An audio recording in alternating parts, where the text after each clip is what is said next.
The moment my fiancé said, "Stop introducing me as your future husband," it makes me look like I settled. Something inside my chest went completely silent. Not angry, not loud, just cold. Because when someone shows you exactly how little they value you, the smartest thing you can do is believe them. If you've ever been disrespected by someone who was supposed to love you, hit subscribe right now. Like this video, because stories like this remind us that self-respect always wins in the end.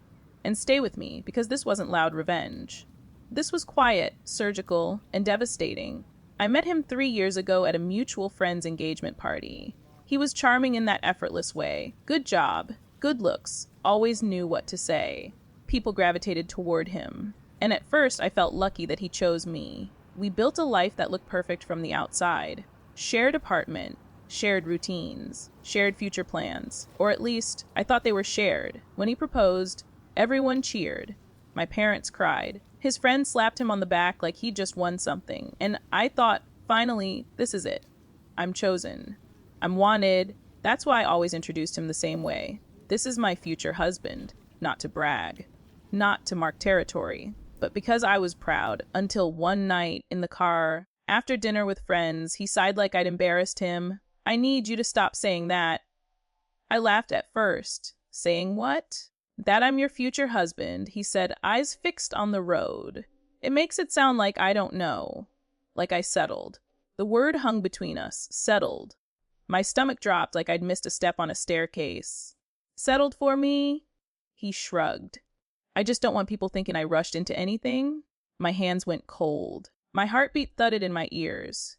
1,000 thoughts collided at once. Every sacrifice I'd made, every time I defended him, every plan I'd rearranged to fit his life. I looked at him and said the only thing that felt honest.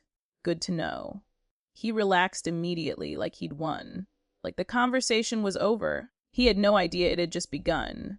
That evening, after he fell asleep, I sat on the couch with my phone glowing in the dark.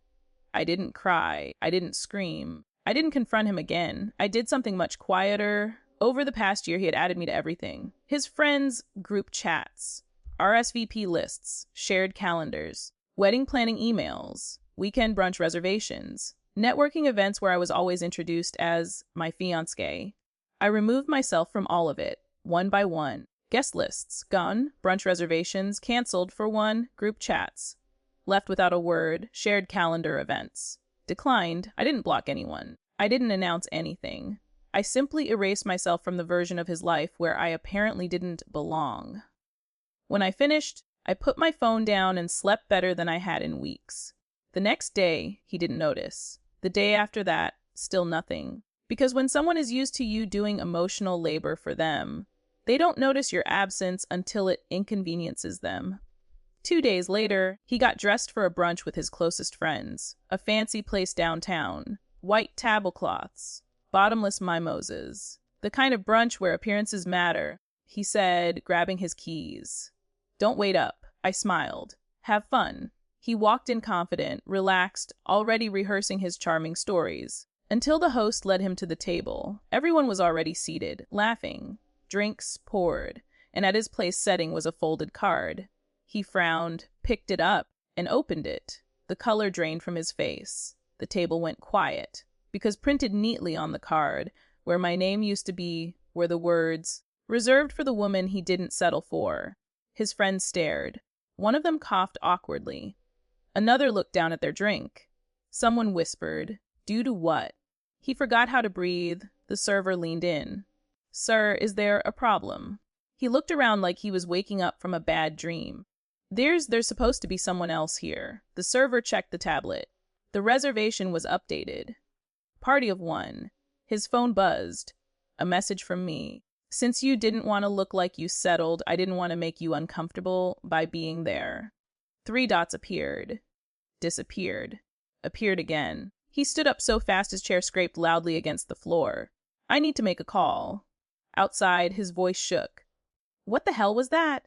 I stayed calm. "Exactly what you asked for. I didn't mean it like that," he snapped. "You embarrassed me." I laughed softly. "No, I removed myself. You did the rest." Silence. "You don't get to claim me when it makes you look good," I continued. "And discard me when it doesn't, Dao? You're overreacting, he said. Desperate now? No, I replied. I'm finally reacting appropriately. I hung up. Later that day, his friends messaged me. Some apologized. Some admitted they'd always felt something was off in the way he talked about me. That evening, he came home pale and quiet. The confidence he wore like armor was gone. I didn't think you'd actually leave, he said. I met his eyes. That's the problem. I packed a bag that night. Not in a rush, not in tears. With clarity, he watched, helpless, realizing too late that the woman he thought he'd settled for was the one holding everything together. When I closed the door behind me, I felt something I hadn't felt in a long time, peace, because revenge doesn't always look like yelling or destruction. Sometimes it looks like dignity. Sometimes it looks like absence. And sometimes it looks like letting someone sit alone at a table they thought you'd always fill. If this story resonated with you, drop a like and share it with someone who needs the reminder. Comment below what's the quietest, most satisfying revenge you've ever seen. And don't forget to subscribe for more stories where disrespect meets its consequences.